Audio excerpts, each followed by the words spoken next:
All right, so once again, welcome to Internet and Social Media.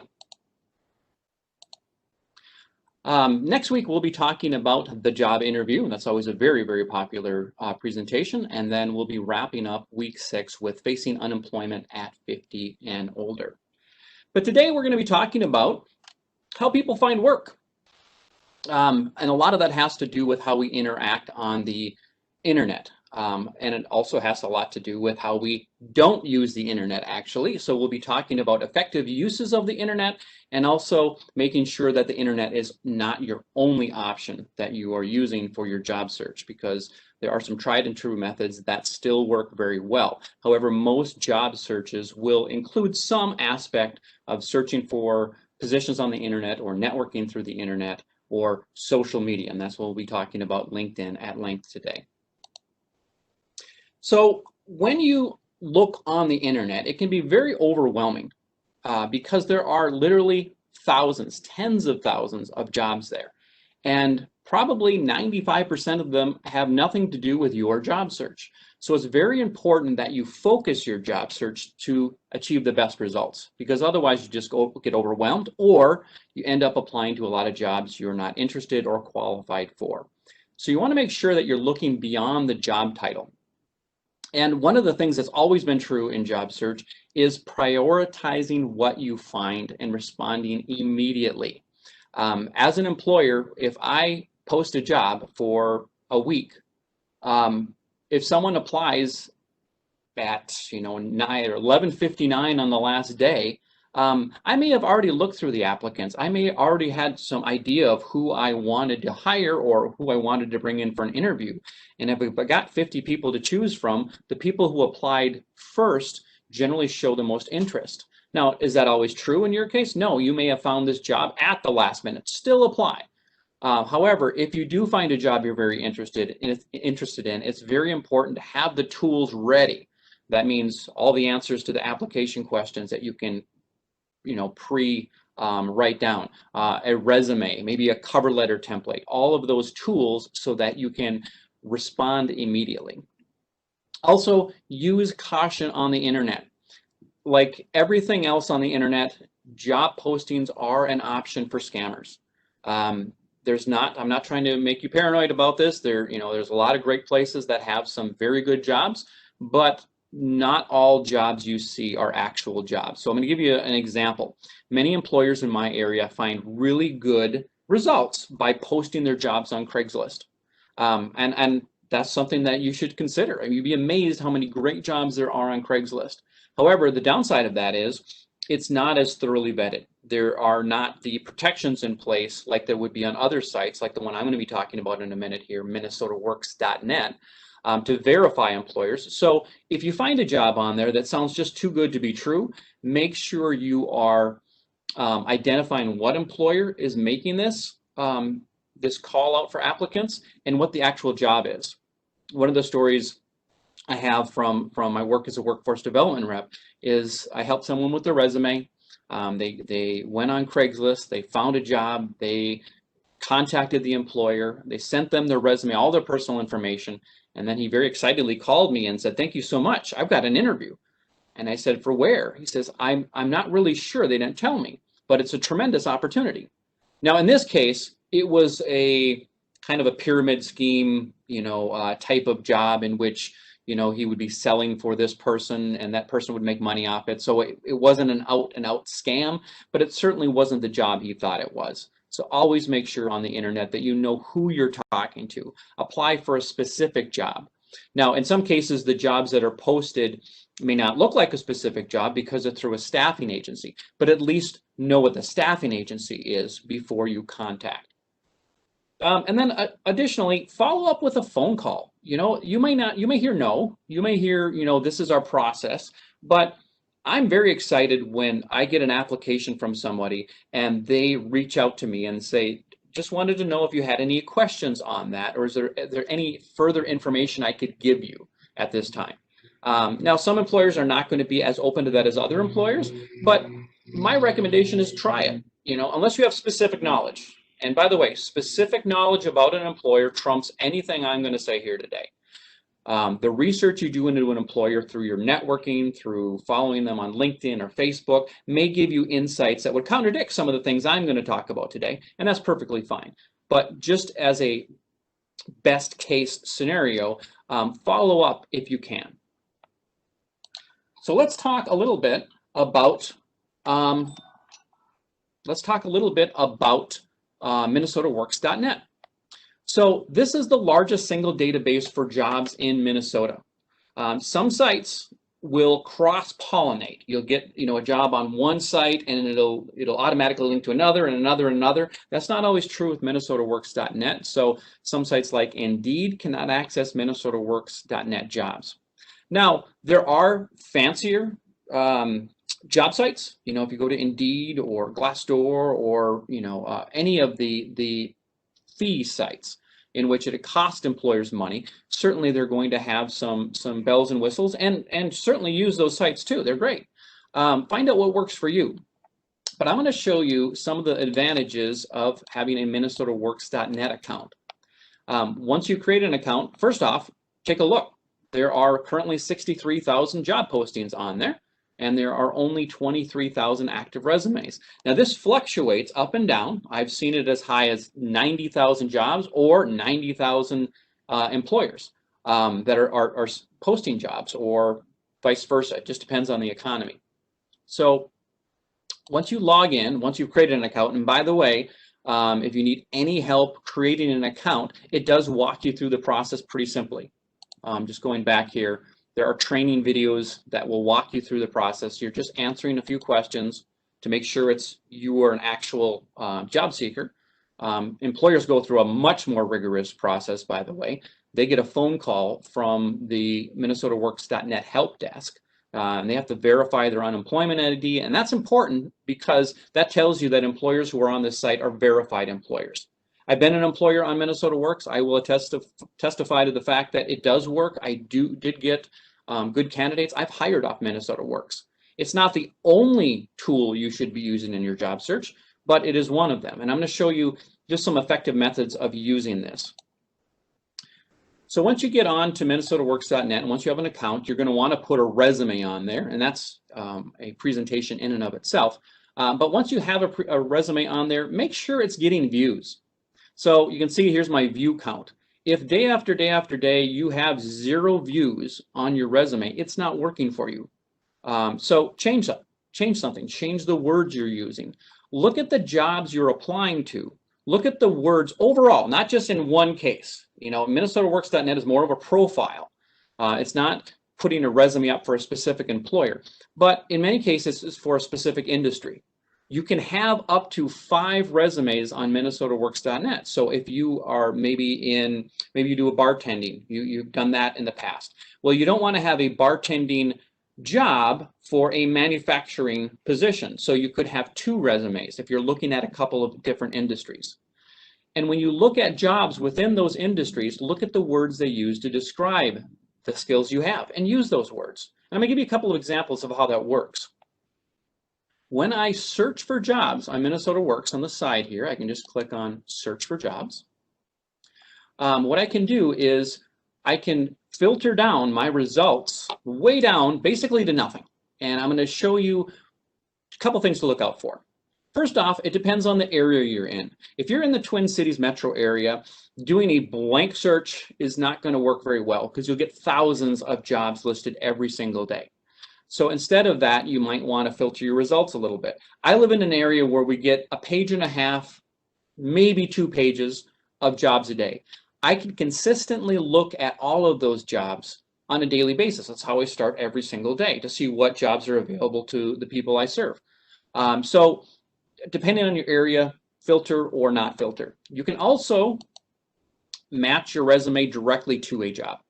To the job posting. So if you have a lot of keywords in your resume, you can use any of the 5 resumes you may have on there to look for industry-specific jobs. I tend not to use that a whole lot. See if it works for you. Whatever works for you is the right method. Another thing I do is I lengthen my search not to 25 miles. I put it out to 50 miles. Now, I don't want to drive 50 miles to any job. However, some jobs are posted in Virginia, Minnesota, for whatever reason, that are actually located in Duluth. So I'd rather turn down an opportunity than never see it. So even though it'd be great to work within 5 miles of my house, I don't want to filter out those results. Now you do also have the find an occupation option, where you can say, I'm looking for one of these identified industries or occupations. Certainly try that, but some of the work we do does not easily fit into a category or maybe in multiple categories. So I'm not going to use that at this time. When you put keywords into any search engine, whether this be Google or it be Facebook or it be anything, the more search terms you put in, the less results you get, not the more, okay? So if I put in Word, Excel, and QuickBooks, which are 3 very popular programs that a lot of employers are asking for, and do a search, I get one job posted in the last 30 days within 50 miles of my house that needs those skills. Now, I know there are a lot more employers that need those skills than just that one. So one of the tricks I use, and it works very well, is I use something called an operator. So instead of Word and Excel and QuickBooks, and by the way, it put the and in there. If you don't put anything, it's considered to be plus this, plus this, plus this. So instead I do Word or Excel or QuickBooks. That way, any one of those words would get a hit. And so instead of getting one job, I get 144 jobs. So don't put too many search parameters in there. And if you put a couple in, you could consider putting an or in between. And then check this every day. This is how an easy start to your day online is. Look at minnesotaworks.net. Go to Indeed if you have an account. Check your LinkedIn. But that's not all you should be doing, and we'll talk about that a little bit more as we go along.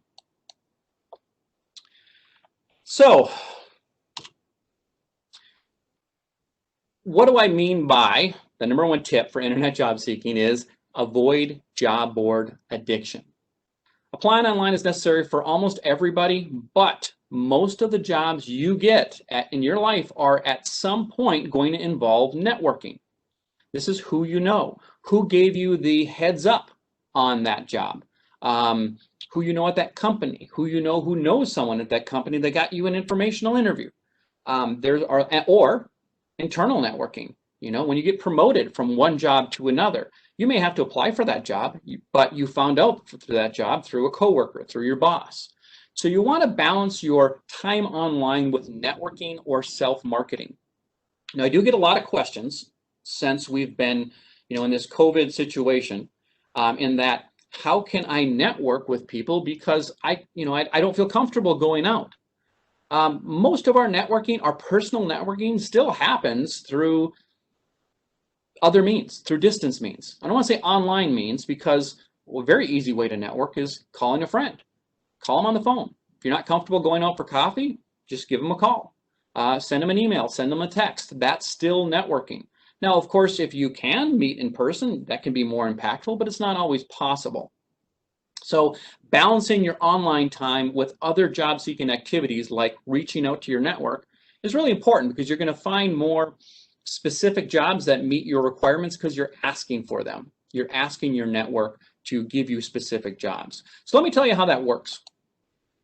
Has anyone ever heard of the term, and you just put in the chat box here, have you ever heard of the term 6 degrees of separation? Just a yes or a no. Okay, I see a whole bunch of yeses, a few no's. Okay, good. Then I'm not going to be repeating myself to everybody. So 6 degrees of separation is built on the concept that everyone in the world is separated by a maximum of 6 degrees of separation. So if I have a friend, okay, and that person has a friend, I'm connected to that second person by 1 degree of separation. And if you do a friend of a friend of a friend of a friend of a friend of a friend, that covers the entire world. And they've done some case studies on this, and it does work. It's amazing. So in the chat box, I want you to give me a guess, just a number. That's all I need is a number. How many people do you think the average person knows on a first name basis? Or that could just be you. How many people do you think you know on a first name basis? Okay, I'm seeing 10, 50, 20, 100, 300, 400, 500 plus. 1,000, wow. Okay. The average, just the average, is 300.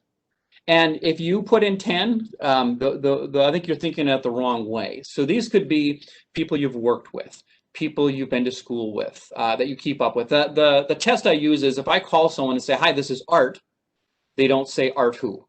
That's my first name basis test. Now that's a great start to anyone's network, and certainly that's your first line of defense when you are looking for a job. Through social media, you can reach out to those people. I'm not one of the people that have over 1,000 people on my Facebook account. I don't have that many friends, evidently. But it would be an easy ask for me to go on Facebook and just say, some of you may have heard, I'm in the job hunt, looking for some opportunities in the computer training arena. If you know anyone who is looking for an experienced Microsoft Office trainer, I'd appreciate the heads up. Private message me, please. Okay, that's not asking anyone to be doing anything way out of their comfort level, but it is a specific ask and it's giving information. So how that works is I ask my 300 people, that's my level 1 contact, and they think about the 300 people that they know. Each one of them do. Now, of course, we're going to know some people in common, but they're going to know some people that I don't. So I have effectively reached, potentially at least, the second level contact. If one of your friends reaches out to their former boss and says, hey, I've got a friend who's looking for a job in the computer field. Do you know of any jobs? He's going to think about potentially, because he has a relationship with your friend, his level. So I'm not saying we got to try to get to 6 levels of separation or 4 or even 3. But if you can get to that second level, friends of friends, it's a little uncomfortable, I get it, but job search is uncomfortable. The more uncomfortable you make yourself in job search, the more effective your job search often is. So those specific asks are not, I need a job. They're, I'm looking for this type of work. Do you know any place where I could fill that need? We all network. We've all done this throughout our lives. Something I did it just the other day. I needed a connection to a certain industry. I didn't know anyone in that industry, but I thought of who in my network might have a connection to that industry. I texted that person. Within 5 minutes, I got a really solid lead on what I call a warm introduction. Okay, so it wasn't me calling this person in this industry. It was me saying, our mutual friend said that you would be a good person to contact. And that is a much easier conversation. We'll talk more about that in relation to warm introductions and informational interviews here in just a few minutes. I don't want to talk the whole time. Marnie, are there any questions coming in that we need to deal with before we move on? Yes, there are indeed. Okay. Kind of backing up to the beginning, what's the best way to record your priorities and keep track of things? For example, which companies you've been researching, tracking your applications that you've sent, if you interviewed and who your contact was. How do you suggest keeping track of all that? Now, I'll give you what works for me. And the important part is no matter what anyone else tells you, the only thing you're going to be consistent with is what works for you. So I'll give you an example of a recommendation I got. Someone said, use OneNote. OneNote is a tremendous tracking device as part of the Microsoft Office suite. It's almost like a place just to throw everything. It's an organizational program that has tremendous options. I would be totally lost on that. It just would not work for me. And I'm a computer trainer by trade, so that's not something that will work for me. I use Excel. The reason I like using Excel is Excel has multiple tabs within the same document that allows me to say contacts, interviews, follow-up, and then it recognizes dates so that I can put a date on something and I can sort by dates. There's a lot of options on Excel. If you were, one of the things that we are offering as a career force as a whole is access to Coursera. Coursera is free online training. It's available on the Career Force site to sign up for it. And one of the options there is an Excel course. If you're not someone who is versed in Excel, there's a double benefit to taking one of those courses. Well, first of all, it's free. Second of all, it can assist you in your job search. And third, it's one of the most called for skill sets on applications on job postings. So learning how to use Excel would have a lot of benefits. Some people like paper. Some people like to have a folder system. I mean, there's entire organizational patterns around folders, like the 31 folder system, or there's the getting things done method. There's all sorts of different things. Find out whatever works for you. The key is make it purposeful and make it consistent, and hold yourself accountable by having something that affects you on a day-to-day basis in which you have to check something. You have to check an Excel spreadsheet. You have to look through your folders and see what's on the docket that day. Who do I have to follow up with? I hope that helps. Are there any other questions before we move on? There are. I'm just going to put in my 2 cents. I did not have full access to Excel at home, so although I loved it, I had to use Google Sheets, which is very similar, and GCF Learn Free taught me how to access that and use it. Perfect. Yeah. All right, so a situational question and kind of the idea of being cautious online. This person experienced something where it said, to be considered for this position, please take the 5-minute predictive index behavioral assessment. Should we take surveys like this? Yeah, again, it's, well, situational. If it's from an employer I know, like, and trust, or at least know and trust, so like a large employer, I would still do a little bit of research to find out if that is something that is common. Employers are increasingly using these things, but also scammers are. It's one way of figuring out what your password is. What's your favorite color? Where do you go to high school? All these kind of things. Those show up on Facebook a lot. As part of an application process, the reason employers do this is the less applicants they have to look at, the more money they save. So they're trying to filter down, one, someone who is interested. That's the first filter. And by putting some of these things like a long application process in, or a personality profile, some people will self-filter out because they just saw the pay, and that's the only thing that attracted them. For people who look at this more as I would do good work here, I would be happy here, I could have a career here, they're more invested in that opportunity, and they will go through some of these additional filters. However, I would recommend that before you fill anything out, if it looks a little off to you, trust your gut and do a little research. You can go online. It's a simple Facebook post. Has anyone applied at blank, blank, blank? They're asking me to do this. Is that part of their process? Or you could reach out to the company. One of the things I try to do, if at all possible, is find a reason to contact a company. They don't want you to call them to, say, hey, I'm interested in this job, but you may be able to reach out and say, I just had a question about your application process. Is it a requirement to fill out this pre-screener? And that way, if nothing else, you get to talk to somebody. I have gotten impromptu interviews for my clients at businesses because we took the time to reach out with a valid question. Now, they're not always going to be open to that. You might not always be able to find someone to contact, but I would at least consider it. All right, we're going to keep going. We'll stop for more questions in a few slides here. So who is in your network? We like to very thinly or very specifically define our network as people we absolutely know. That's only going to be a few people. I mean, your best friends are your best friends because they've been filtered down from all your friends. Your network is wider than that.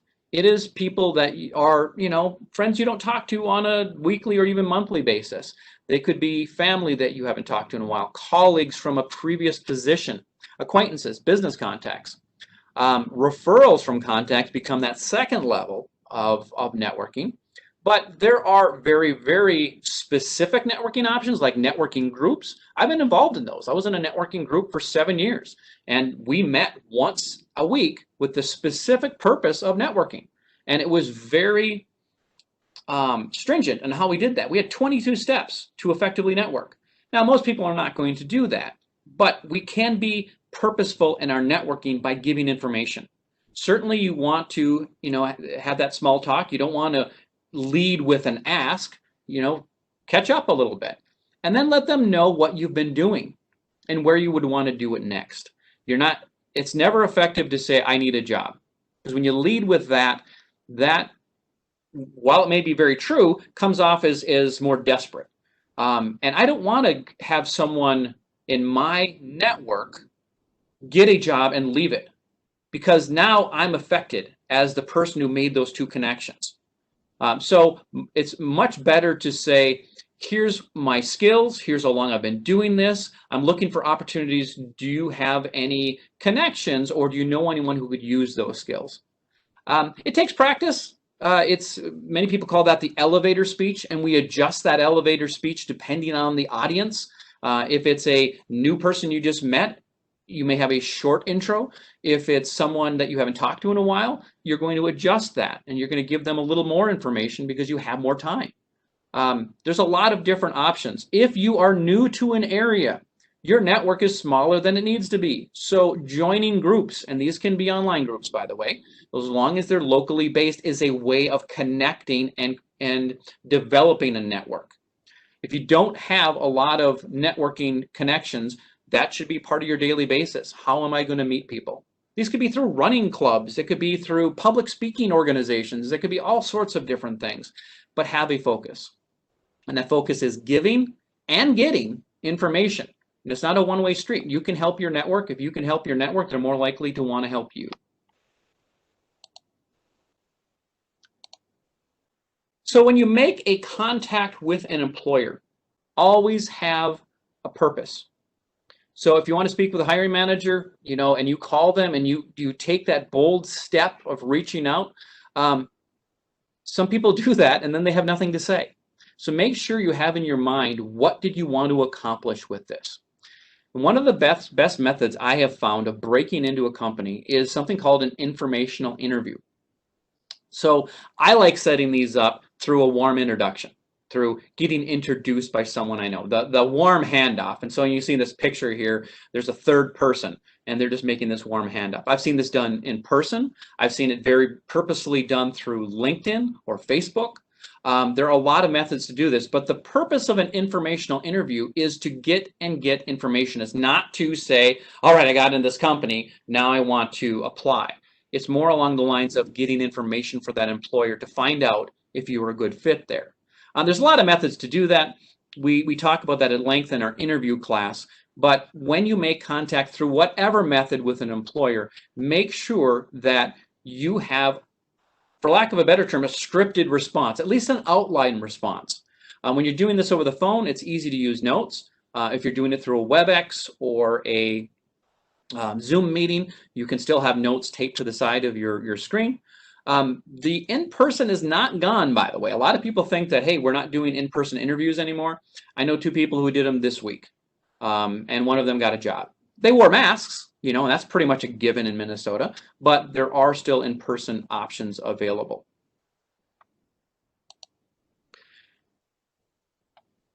Whatever method of communication you are using, make sure you practice it.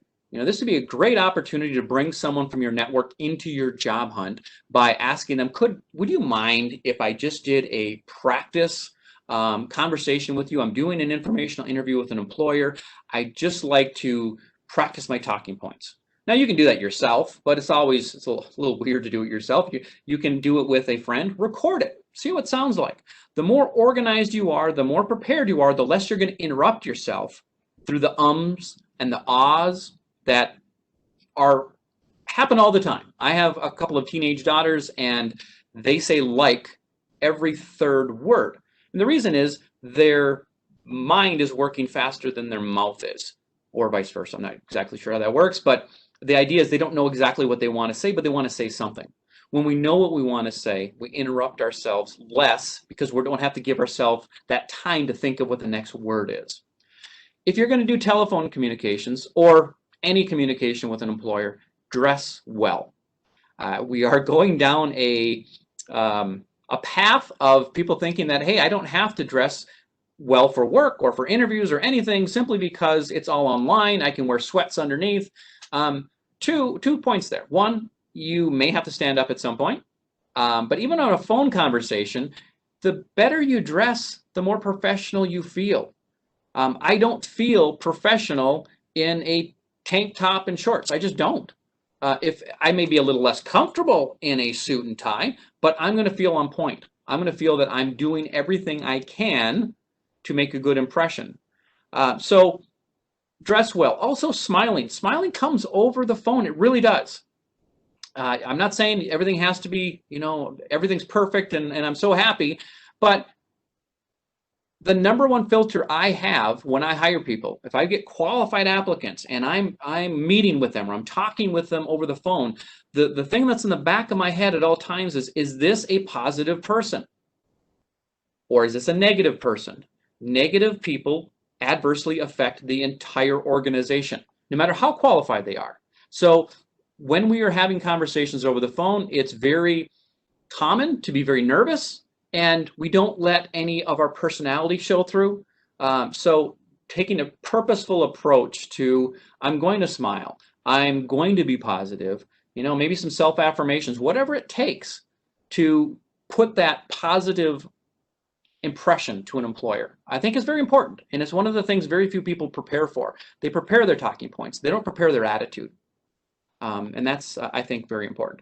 Before we get on to social media, we can take a couple more questions if we have them, Marnie. Sure.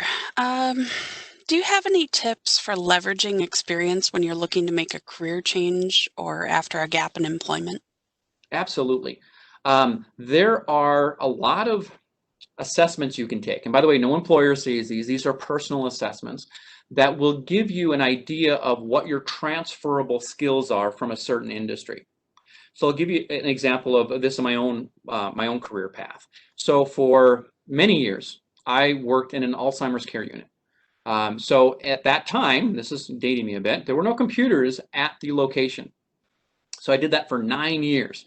Every single day, I was taking care of Alzheimer's residents. I was doing activities of daily living and charting and all that kind of stuff. And it was awesome work, emotionally draining, but it was awesome work. Previous to that, I had sat at a computer and entered in 5,000 files into an insurance database. This was at the beginning of kind of the computer age, at least for small businesses. So those two jobs seem completely different. One sitting in front of a screen, typing all day. Another one not touching a computer for 9 years, dealing directly with customers. I was able to take the skill sets from both of those jobs, combine them into a skill set that the next employer was looking for. They were looking for someone to train people with disabilities how to use computers. So I was able to pull seemingly unrelated work history, and that was working with Alzheimer's residents, into the patience needed to teach people who were new to computers and had disabilities also. And then I was able to leverage my computer knowledge through the insurance company. So take a skills assessment online. We'll send the links. And by the way, if we didn't mention it, all links mentioned today will be sent to you. So you don't have to write anything down when I start throwing some links out here. We'll also send the links to the Career Force assessment tools. You answer a bunch of questions, it will tell you here's the transferable skills you have. Here's the industries that may value those transferable skills. We can take one more question, Marnie, before we get on to LinkedIn. Sure, some more advice. If you're applying via email, what are your thoughts on asking for a reply to confirm the email was received and documents were successfully downloaded? Yeah, that's tricky. I get a lot of, and for some people, this is just a matter of course. They want a read receipt. It's kind of like, in the days when you got a certified mail. There are really good reasons to use that because you want to make sure the employer got it. But on the flip side of it, it does come off, in some cases, a little aggressive because it's saying, not only am I sending you this, but you need to verify that you've received it. You may be perfectly comfortable with that, but be aware of the perception that could have for the employer. I have colleagues who send out everything with the read receipt. And it's an annoyance a little bit for me. And sometimes I'm like, why is there a read receipt? Another option could be, in a couple of days, call back. call and verify it that way. I just wanted to make sure you received the documents I sent and see what you've done there. You've made a potential phone conversation out of this. Like I said, those tactics have led to impromptu interviews for clients I've worked with multiple times and eventually jobs. That's a very valid reason, especially if you haven't heard back from them, to check back in. All right, let's go on to, just to make sure we keep on time here, social media. So social media takes many, many forms, and I couldn't keep this slide up with what is on there. I mean, there is, gosh, Snapchat, there's, well, there used to be something called Vine, there's all sorts of different things. I'm probably dating myself here, but what has been there in the past is still here for the most part, minus MySpace, I guess. LinkedIn, Facebook, Twitter, and blogs. Very few people do blogs anymore for professional reasons. It can be effective. If you want to show an employer maybe the level to which you have a skill set, creating a blog like Arts Excel tips. You know, if that's something I did well and I put out a weekly blog, that's a long-term job search strategy. It's more of a career enhancement strategy. And what you could do is you could cross-post that on your LinkedIn with your Facebook, and then your network becomes, they identify you as having that skill set, and they look forward to it. And so now when you ask for a recommendation, they've already found value in that skill, and they're very willing to pass that along. I've seen this done effectively on 3 or 4 occasions, but it takes a lot of work. Having a Facebook page, remember, the thing about Facebook is, we hear a lot of bad things about Facebook and some good things about Facebook. If you're on Facebook, it affects your job search whether you know it or not. Think about all of the left, right, no political basis here, but that your friends do. It gets irritating to their network because they are being inundated with someone's political beliefs, religious beliefs, whatever. If you're in the job search especially, you affect your network every time you make a post. So at least during the course of your job search, I would recommend, you know, putting less divisive posts up there. Maybe even looking back in your Facebook, look at the pictures you posted. Ask yourself, would you hire you based on your Facebook? I always assume, even though some people say they're perfectly blocked, I always assume an employer can see my Facebook. And I post things based on that. Because even if an employer can't see it, my entire network can. And that's how I find most of my jobs, through my network. So it's something to consider. Some studies show, and very few employers will admit this to your face, that 80% of employers will try to find information online about you. There's a lot of different things you can do to see what your digital footprint is. Googling yourself is one of them. I'm going to include a link for the background checks you can do on yourself through the BCA. And this is just a blunt tool, but if you think you might have something on your criminal record, employers could probably find anything you could find through a quick search. So I'll give you the link to do that. If you do have an incarceration in your past, we are going to have a new leaf session, and this is a workshop specifically dealing with those issues, and that happens on August 27th from 10 to 11:30. That will be available for registration on the virtual and interactive site, and you'll be given a link to that. What we're going to spend the rest of our time on is LinkedIn. I've got about 10 minutes of LinkedIn for you, and Marnie has an additional 10 minutes. Now, LinkedIn is a huge website. It's been around for a long time. I've been on it for as long as it's been there. Some of you may have dabbled on LinkedIn in the past, and you may have an account out there that you're no longer using.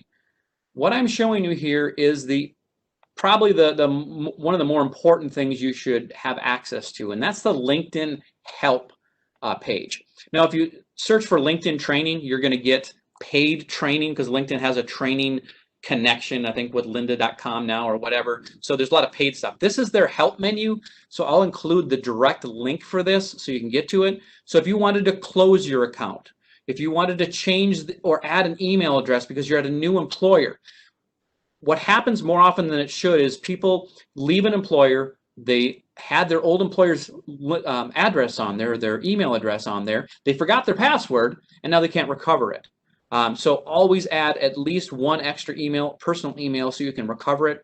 this help topics here are some of the most common.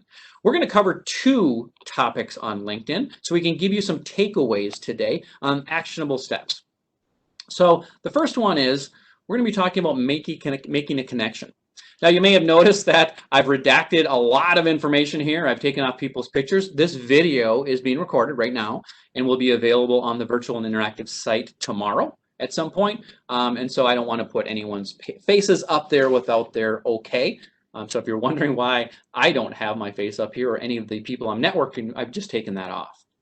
So when you are searching for an employer, let's say you have a very specific job search strategy and you want to work for one of 5 employers. First thing you should do is search that employer out on LinkedIn. And the way you do that is you just search for that employer, and you can see up here, I'm searching for Saturn Systems. That's just an employer in my field, in my area. Now, because it's an employer in my field, in my area, I'm already following them. But what you can do is, if you're not following them, you can follow them. And that's important because if you have 5 employers that you're very interested in, the research you do will make your application better than someone who just saw a job posting yesterday. So keeping a file, like we were talking about that tracking system, keeping a folder on each of your, maybe your top 5 employers would be important. Follow them on LinkedIn, follow them on Twitter, follow them on Facebook.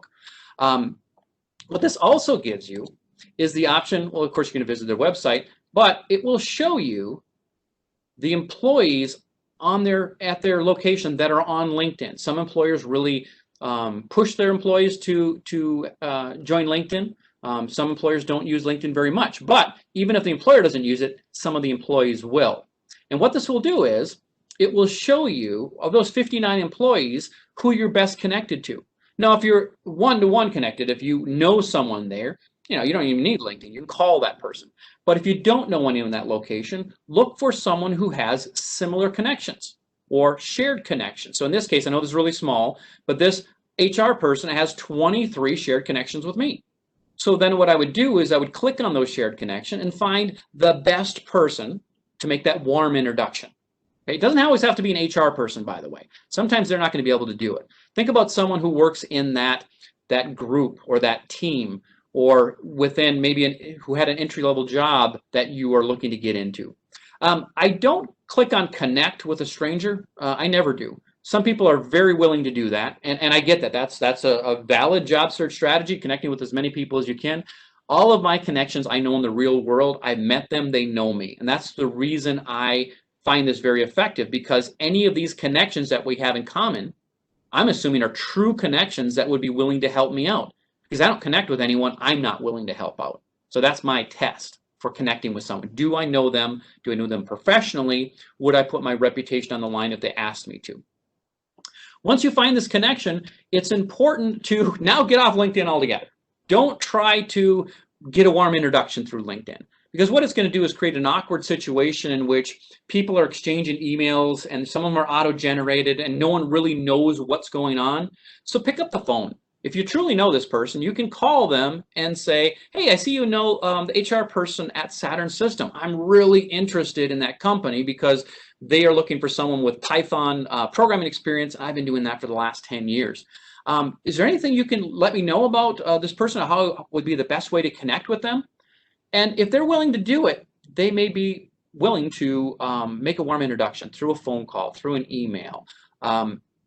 Really important, if someone puts their neck on the line to do that for you, like sends an email out to this person that, hey, Art Larson is going to reach out to you in the next couple days. He's really good at Python programming or whatever. Do that, because if you don't follow up, you have a missed opportunity at connecting with someone, and then you've also disappointed your existing network. You've kind of made them look bad. So if you're willing to do this brave step of trying to get a warm introduction, make sure you're following through. Okay. All right. So there's the connections that you should be looking at. Any questions on that before I turn it over to you, Marnie?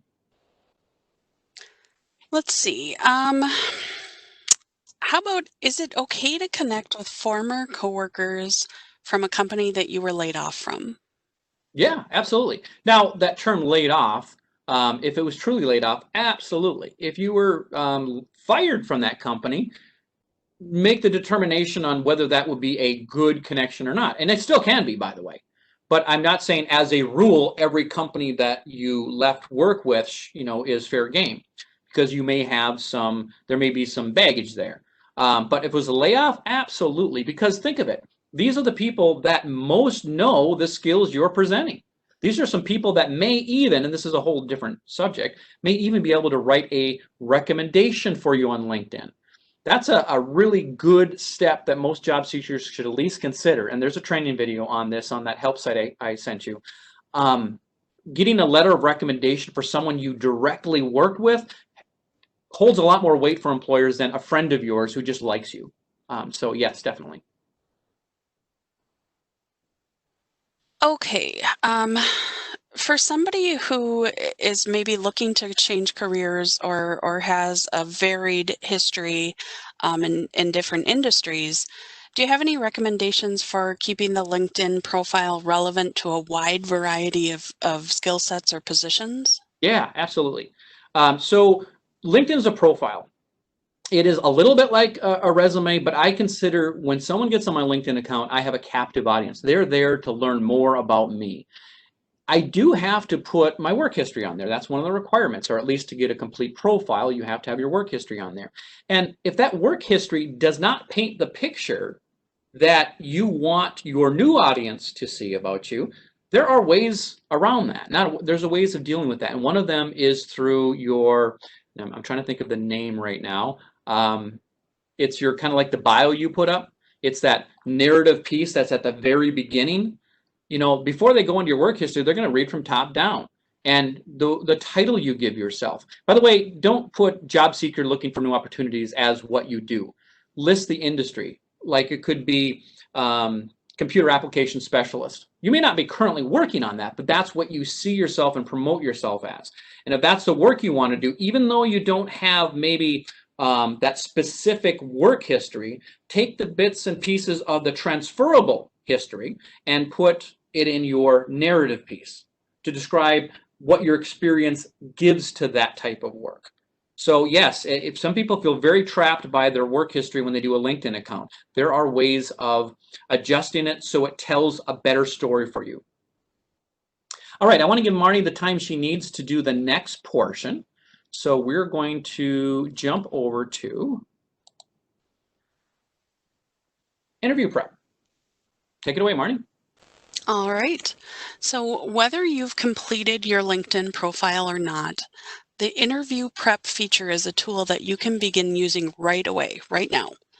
And we strongly suggest you begin incorporating interview preparation into your daily or weekly job search routine, not just when you get an interview on the books.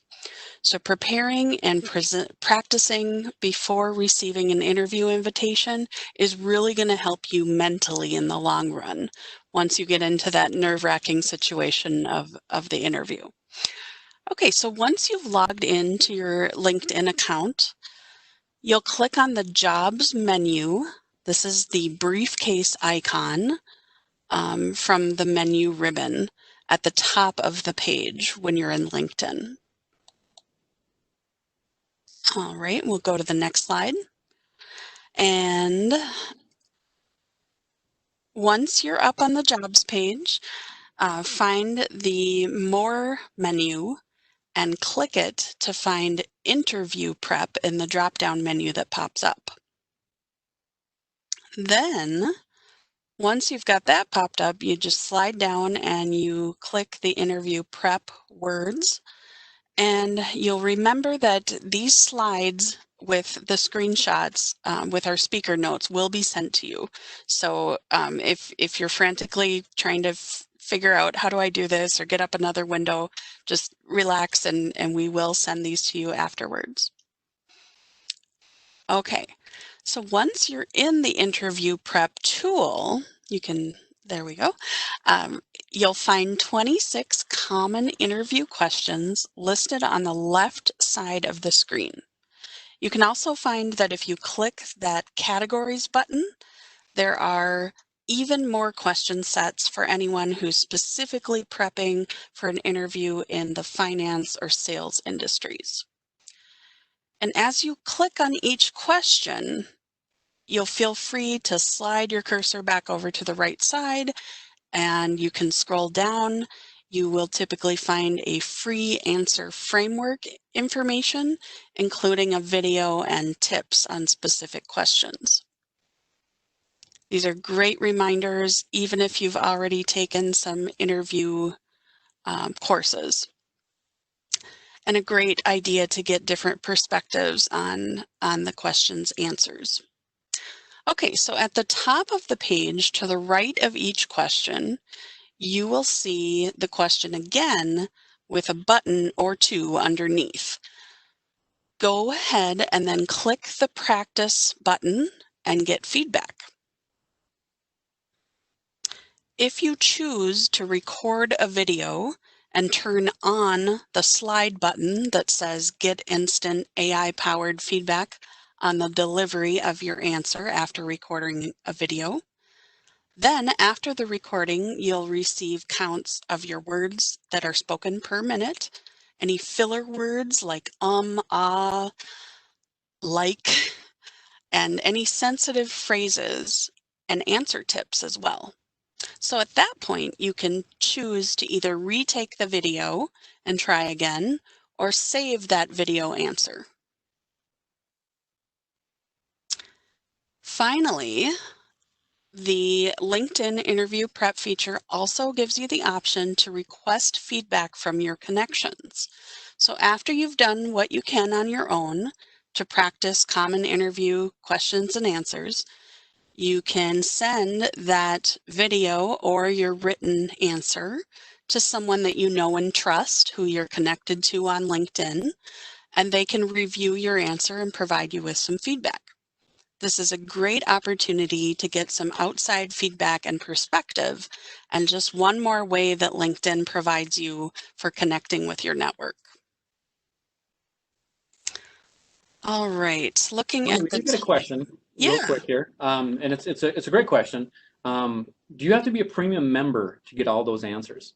You do not. No, this is for the free LinkedIn accounts. Okay, that's a question we get quite a bit, and I would really like to hear Marnie's take on this. What do you think it's necessary for people to get a paid account on LinkedIn? I do not.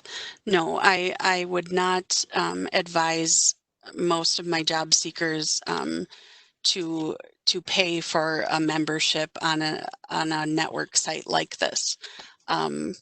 Frankly, I think you can do so many things with the free version that it's just not necessary. Yeah.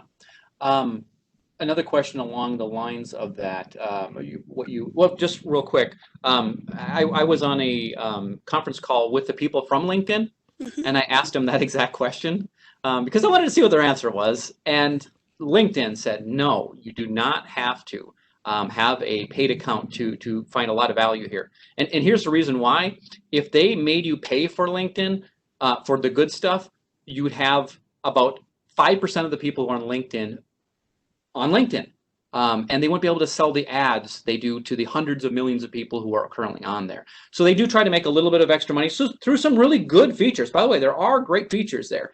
But for most job seekers, myself included, I think there's so much there that we're not utilizing that exhaust that first. Did have a Absolutely. question about, do these questions, answers get posted for others to see or just me? So what's the process again for getting feedback? Sure. So this feature is only viewable to you. So you can save those questions or the answers to the common questions that they have listed, and you can go back and revisit them, retype them for your next interview, or re-record them. And the only way that they are being shared with anyone is if you hit that button to request feedback. And once you've done that, then you get a list of people, or you can search for specifically who you'd like to request feedback from.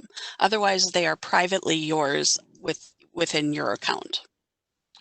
Are you aware of, it's one of the questions here is, and I get this question a lot. It says it does not work with Safari. Is there any browser that works well with this, or anything they should look out for? I use Chrome, and I've never had any problems. Yeah. Through a lot of these sites, Minnesota Works included, Minnesota Works does not like Chrome. LinkedIn likes Chrome. So using Edge on Minnesota Works, and then Chrome possibly on, and if you can do that with an Apple computer. I know Safari causes problems for a lot of different things, Minnesota Works included. I hate to have you install a whole bunch of browsers onto your computer, but having Chrome, Edge, and Mozilla Firefox is a really good option to have, because some sites just work better, or require actually those browsers. All right, let's see if there's any other questions here before we wrap it up today. One thing, Marnie, could you talk a little bit about the other option for mock interviews that people have through the Career Force system? Absolutely. So we are helping you via video chat, online, email, phone right now. And so if you would like to contact your local Career Force staff and ask for a mock interview, we can certainly set that up via phone or video chat if that's what you choose. So definitely give a shout out to your local Career Force staff, either via phone or email. Okay. I'm not quite following the string of a conversation here. That there was a lot of talk about Facebook and about it being a reference and that sort of thing, and what they can see, what they can't see. And I'm just going to reiterate what I said before. Anything that's on Facebook, I assume everyone can see. So if you go by that, you're doing the best you can. And by the way, you know, I get that some people don't want to do any of this stuff. You know, there's people that don't want to do Facebook or Twitter or LinkedIn or anything. You don't have to do any of this. However, one recommendation, don't be proud of that to employers. Don't wear that as a badge of, I don't do any of that stuff. And here's why.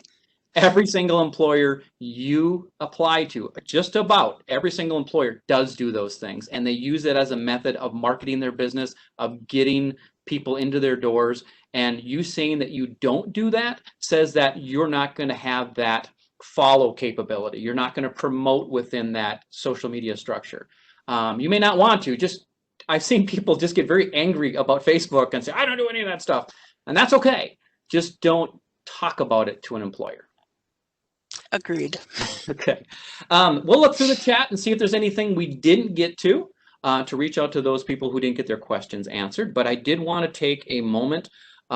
If you are not familiar with the Coursera option I talked about, and the GCF option that Marnie talked about, GCF has a training on all sorts of different things. I believe they have some trainings on LinkedIn or social media at least.